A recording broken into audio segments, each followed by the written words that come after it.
ఇక సాంబడు గురించి తెలుసుకోవాలి. సాంబడు కాసేపు అయిపోవచ్చింది, కాసేపు నిశ్శబ్దంగా ఉండండి వెనుకుండేటటువంటి వాళ్ళు, లేకుంటే ఇక్కడికి వచ్చి స్టేజ్ మీద మీరే మాట్లాడండి, నేను కూడా వింటా. సాంబడి గురించి చెప్పుకోవాలనంటే సంధ్యా శ్రీధర్ రావుని అడగాలి. నాకంటే ఎక్కువ ఆయనే చెప్తాడు. వీడి పెట్రోల్ బంకుని ఎలా దోచేసింది, ఎవరిని లోపరుచుకొని అడుక్కునే స్థాయి నుంచి ఆడంబరం స్థాయి వరకు ఎలా వెదిగాడు వీడి సాంబడు, సంధ్యా శ్రీధరే ఎక్కువ బాగా చెప్తాడు. ఇక ఏబిఎన్ డిస్కషన్లో చేసేటటువంటి వెంకట్ గాడు ఉన్నాడు. వీడు ప్రముఖ సినీ దర్శకేంద్రుడు దగ్గర పనిచేసే ఒక అమ్మాయిని సైట్ కొట్టి జర్నలిస్ట్ కాలనీలో ఆ అమ్మాయికి కూడా సైట్ కావాలని అక్రమంగా ఆ జాబితాలో పేరు పెట్టించి ఆ తర్వాత ఈటీవీలో ఉద్యోగం పోగొట్టుకున్నటువంటి వాడు వీడు వెంకట్ అనేవాడు. వీళ్ళందరూ కూడా జర్నలిస్టులు, తెలుగు జర్నలిస్టు ప్రమాణాలు పాటించేటటువంటి గొప్ప జర్నలిస్టులు. ఇది ఆ తెలుగు జర్నలిజం యొక్క కథ. కనీస నైతిక విలువలు, మానవ సంబంధాల మీద అవగాహన లేనటువంటి వాళ్ళు జర్నలిస్టు ముసుగులో వీళ్ళందరూ కూడా బ్లాక్మెయిలర్స్ని నేను కొన్ని ప్రశ్నలు అడగదలుచుకున్నా. 3 ప్రశ్నలు. ఒరే వంశీ, నువ్వు జవాబు చెప్పు. క్యారెక్టర్ అసాసినేట్ చేయడానికి ఎందుకు ప్రయత్నిస్తున్నావురా అని అడుగుతా ఉన్నా. 2, నీ క్యారెక్టర్ని ఎవరైనా ఇబ్బంది పెడితే నువ్వు చూస్తూ ఊరుకుంటావా అని ప్రశ్నిస్తా ఉన్నా. ఎలాంటి ఆధారం లేకుండా నీ పేరుని ఎవరో మహిళతో లింక్ చేసి DNA టెస్ట్ చేయమని అడిగితే నువ్వు గమ్ముకుంటావా అని ప్రశ్నిస్తా ఉన్నా. ఈ 3 ప్రశ్నలకి నువ్వు సమాధానం చెప్పరా, నువ్వు నిజంగా జర్నలిస్ట్ అయితే. మనమందరం కూడా నాగరిక సమాజంలో, ప్రజాస్వామ్య దేశంలో జీవిస్తున్నాము అన్నటువంటి స్పృహ నీకు ఉందా అని ప్రశ్నిస్తా ఉన్నా.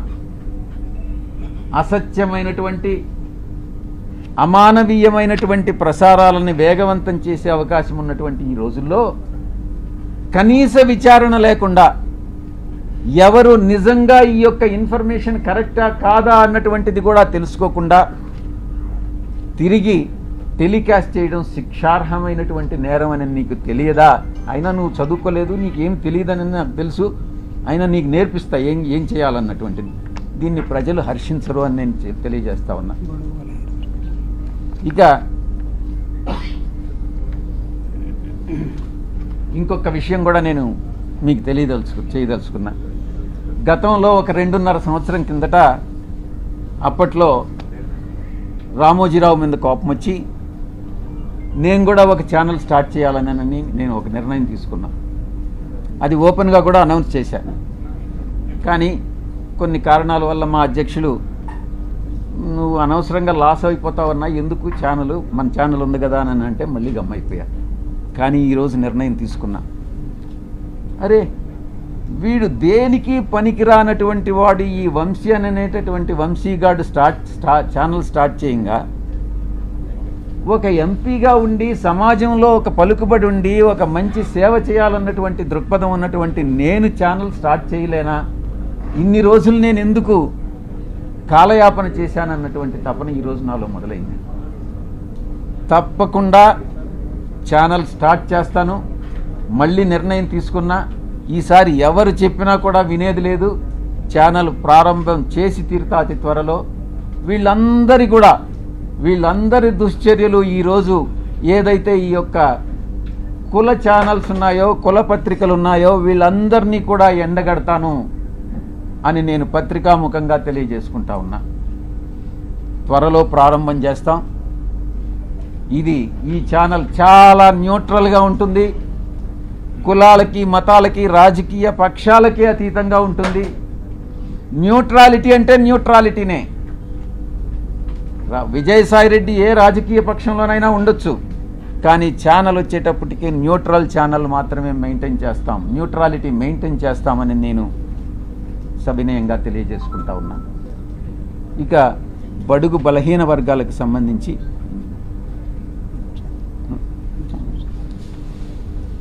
మా వైఎస్ఆర్ కాంగ్రెస్ పార్టీ, మా పార్టీ అధ్యక్షులు ఎప్పటికీ ఇప్పుడు గతంలో ఎప్పుడు కూడా బడుగు బలహీన వర్గాల అప్లిఫ్ట్మెంట్ కోసం పనిచేస్తాం. తప్పకుండా రాబోయేటటువంటి 5 సంవత్సరాల కాలంలో 2029 ఎన్నికల్లో మేమే అధికారం కైవసం చేసుకుంటాం. ఈ యొక్క ప్రభుత్వం చేస్తున్నటువంటి తప్పులన్నీ కూడా స్టార్ట్ అయినాయి. ఇచ్చినటువంటి హామీలు నెరవేర్చలేనటువంటి పరిస్థితి. ప్రతి వారం ప్రతి నెల కూడా కొన్ని వేల కోట్ల రూపాయలు అప్పు చేసేటటువంటి పరిస్థితి. మేమేదో వచ్చేస్తాం, అధికారంలో వచ్చేస్తే పొడి చేస్తాం, అభివృద్ధి చేస్తాం, మేము మీకన్నా ఎక్కువ మేము సంక్షేమ పథకాలు ఇస్తామని వచ్చినటువంటి పార్టీ అధికారంలోకి నెల రోజుల్లోనే తెల్లముఖం వేసుకున్నటువంటి పరిస్థితి. కాబట్టి నేను ఒక్కటే చెప్తా ఉన్నా, ఇది ఒక అంతానికి, ఈ ప్రభుత్వ అంతానికి ప్రారంభం మొదలైంది. కాబట్టి మ్యాటర్ ఆఫ్ టైం, మనం వెయిట్ చేస్తాం. ఇంకా కూడా తప్పులు చేస్తారు, తప్పులు చేసే అవకాశం ఉంది. వేసే ప్రతి అడుగు కూడా ఈ ప్రభుత్వం తప్పు చేస్తూ ఉంది. ప్రతిరోజు బెదిరిస్తారు. సాయిరెడ్డి అక్కడేదో వేకెంట్ సైట్ని ఆక్రమించేశారంట. నువ్వు తీసుకో, సాయిరెడ్డి కానీ సైట్ ఆక్రమించుంటే నువ్వు తీసేసుకో, నేను కాదనట్లేదు కదా. సాయిరెడ్డి ఏదో అక్కడ గోడ కట్టేశాడంట. నేను ఏదైనా చేస్తే ప్రజల సౌకర్యార్థం చేశాను, కానీ నేను ఏది కూడా స్వార్థం కోసం నా కోసం చేయలేదు.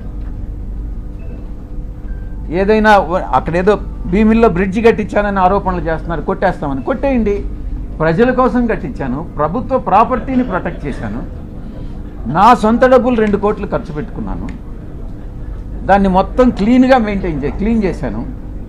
మీరే తీసుకోండి, నేనేమన్నా ఆక్రమించుకున్నానా? ఇటువంటి ఆరోపణలు చేసేటటువంటి మంత్రులకి, శాసనసభ్యులకి, పార్టీలకి నేను ఒక్కటే చెప్తా ఉన్నా, మీ ఇష్టం, చేసుకోవాల్సింది చేసుకోండి. ఎటువంటి పరిస్థితుల్లో భయపడేది లేదు అన్నటువంటి విషయాన్ని స్పష్టంగా చెప్తా ఉన్నా. ఒకటి, వంశీ, నీకు పిల్లలు లేరా? నీకు కొడుకులు కూతుళ్ళు లేరా?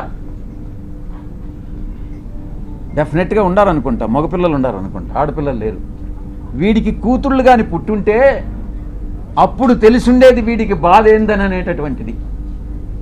ఆ కూతుళ్ళ మీద ఎవరైనా ఆరోపణలు చేసుంటే అప్పుడు తెలిసిండేది ఈ వంశీ అని అనేవాడికి బాధ ఏందని అనేటటువంటిది. అప్పుడు ఆ పిల్లల పైన ఇప్పుడు నీకు కొడుకులు ఉన్నారా? నీ కొడుకులా కాదానని ఎవరైనా DNA టెస్ట్ చేయించమని నన్ను అడిగితే నువ్వు బాధపడతావా లేదా అని నేను ప్రశ్నిస్తా ఉన్నా. Please subscribe .news.